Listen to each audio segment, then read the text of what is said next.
yes in French. Put your hands together for Keelah Rose.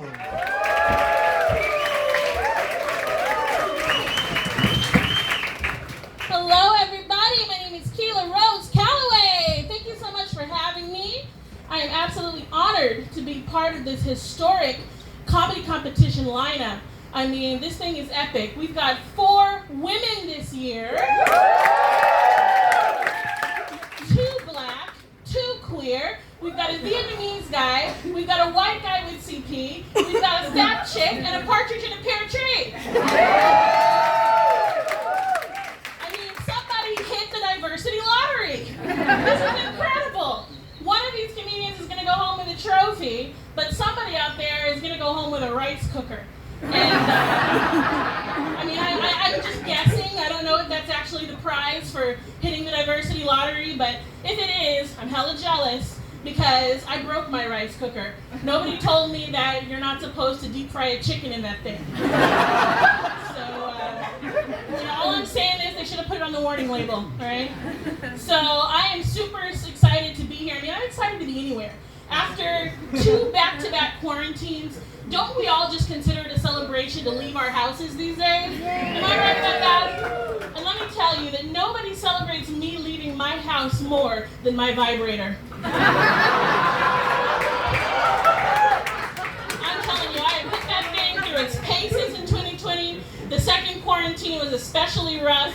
I think I pretty much perfected the art of the sad orgasm. And my vibrator was so upset with me for the abuses that it suffered that when quarantine finally lifted and I walked out of my house for the first time, I turned back to look at the window and I see my vibrator there wearing a MAGA hat, holding up a sign that said, "Black pussies don't matter."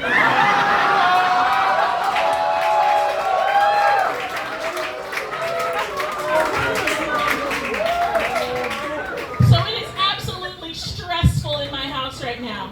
And quite frankly, I don't deserve that, okay? I'm a single woman living alone. I go through enough stress as it is. Every time there's a scary noise in the middle of the night, I have to get up all alone and investigate it myself. And that's total bullshit, dude. All I'm saying is that the people who investigate scary noises should have penises. I think that's a man's job. I do. I feel very strongly about it, so strongly that I set my vibrator down and I said, look, not only do you have a penis, you basically are a penis, so this is your job now. And in response, my vibrator turned itself into a fleshlight. So, we're clearly just not seeing eye to eye at all these days. And I know, some of you in the audience, I can feel your judgment. You're like, Keelah Rose, your views are so backwards, they're so old-fashioned. What about lesbian couples, Keelah Rose? Who investigates scary noises in a lesbian couple? Well, that's easy. It's the one with the biggest clit, all right? This isn't rocket science here, guys. And if you're in a gay male relationship, it's even easier. The one who investigates scary noises is the one who bottoms. Why? Because he's the only one who can take it like a man.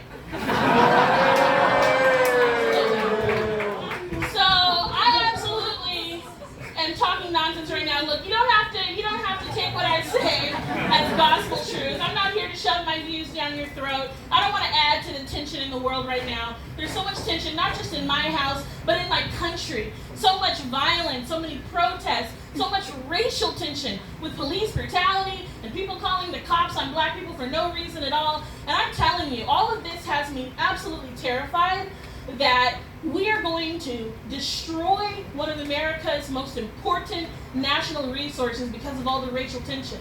That's right, I'm talking about interracial porn. Interracial porn is in danger right now, and let me tell you, nobody does interracial porn like America. There's something about 250 plus years of brutality and slavery and oppression that just gives the interracial porn that je ne sais quoi that other countries simply cannot match. And I am terrified that it's all going to come crashing down, because how is a black man supposed to whip out his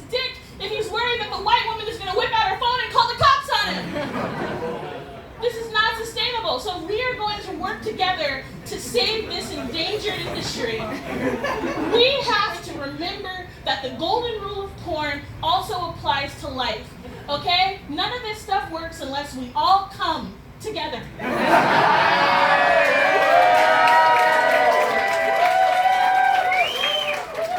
a humanitarian message. You know what, you guys, honestly, don't take anything I say seriously. I'm on my period right now, and I always talk a lot of crap when I'm on my period. By the way, it's going to be my fault that all the other female competitors tonight are synced up by tomorrow, so sorry in advance, ladies. But yeah, you know, I can't be held responsible for the emotional roller coasters that I go on when I'm on my period. It's not my fault.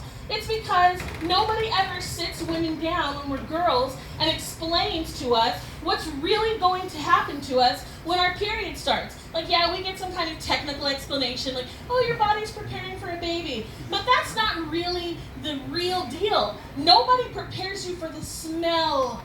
Nobody tells you what that's going to be like. Nobody prepares you for the fact that in the future, you're going to have to take a dump and have your period, and it's going to be both a bloodbath and a shit show at the same time. Nobody gets you ready for that. They don't tell you how to prepare to clean that up. And absolutely nobody prepares you for the chunks. They make it sound like...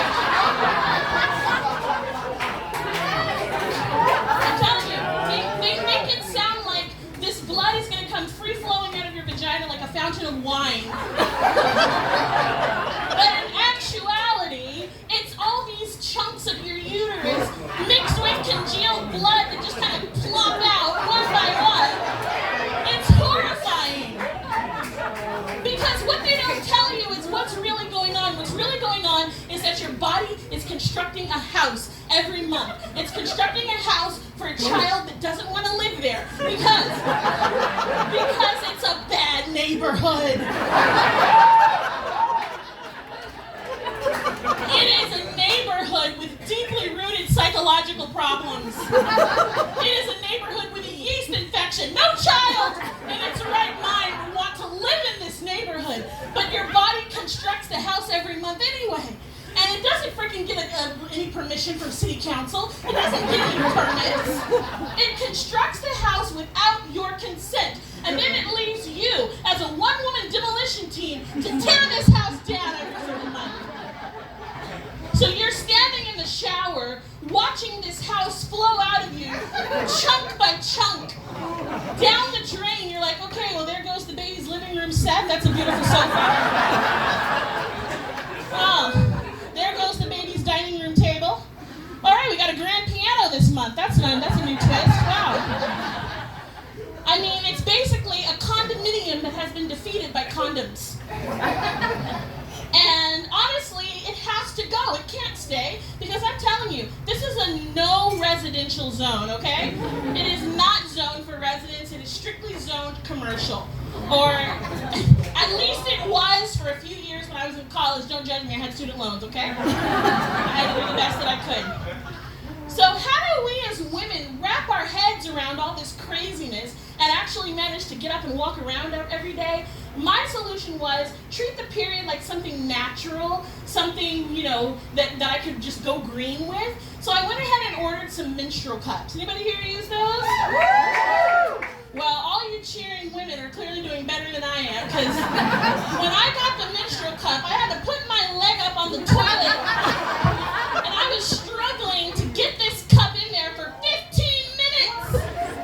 15 minutes, and I've never been so ashamed or embarrassed in my vagina. I'm like, all these years you took dick after dick, and you can't get a menstrual cup in there. You've taken a dick this big, you can't get a menstrual cup this big. I was so ashamed of myself, and the whole time I'm working the cup in there, all I can hear are these horrible sucking sounds, like, and I'm just like, what the fuck is going on down there? Have I watched so much hentai porn that my vagina is growing tentacles? Oh my god, I've got Cthulhu pussy. I was so terrified that I immediately stopped what I was doing, ran to get the box so I could reread the instructions, and what do I see on the box? Made in Finland.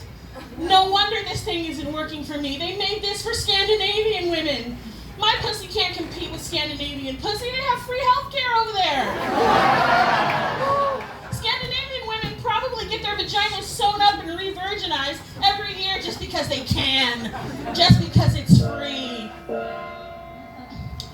So I give up. I cannot compete. As my mother would say, nothing is tighter than Scandinavian pussy except fish pussy, and that's waterproof. So I am back to tampons, and now I have plenty of time to fry chickens in my rice cooker. Thanks, everybody!